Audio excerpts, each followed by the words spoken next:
Тука сме во Карпош, каде граѓаните се соочуваат со еден феномен на киднапирање на општината за лични интереси и криење за функцијата, затоа што без функција тој човек таму во општината е никој и ништо.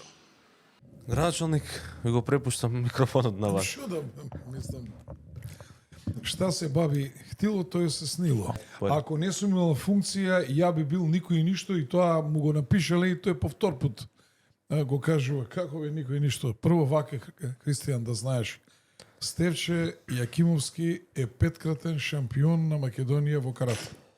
Освојувач 2 пати на бронзен медал во Југославија, во карате, во тежински и во апсолутна категорија.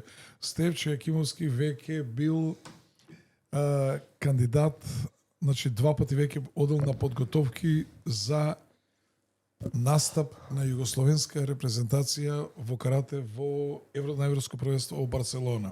Бил успешен директор и водел предпријатие кое што било меѓу првите 200 мали предпријатија во Македонија.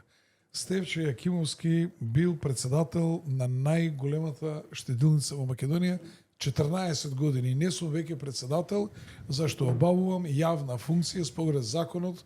Ние не можеме да бидеме членови на управен одбор, таа си функционира и без мене, но темелите ги поставил Стевче Јакимовски. Стевче Јакимовски 2000 година победил во првиот круг. Тој никој ништо и секогаш ве ставам на купче. И 2009 година, и 2013 година, како да му кажам, нуди ништо, магла нуди, мачка во вреќе нуди за Карпош и очекува да однесе победа во Карпош. Апсолутно не ми е јасен. Човекот му напишале тамо, гледате дека му пишуваат и тоа истото го читат, па минатиот пат, па сега. Не зна ни да го запамти. Јас сум имал само личен интерес. Мојот личен интерес е ти да се тргнеш од владата на Република Македонија, затоа што правиш огромна штета на оваа држава. И ништо повеќе од тоа. Носиш измислен кандидат против кој ти у твојата партија нема 60% да ти го гласат. Сотир Лукровски, 60% ќе ти го гласале граѓаните, па уште и у првиот круг ќе ти го гласале. Добро, ќе причекаме 10 дена, што да ви кажам.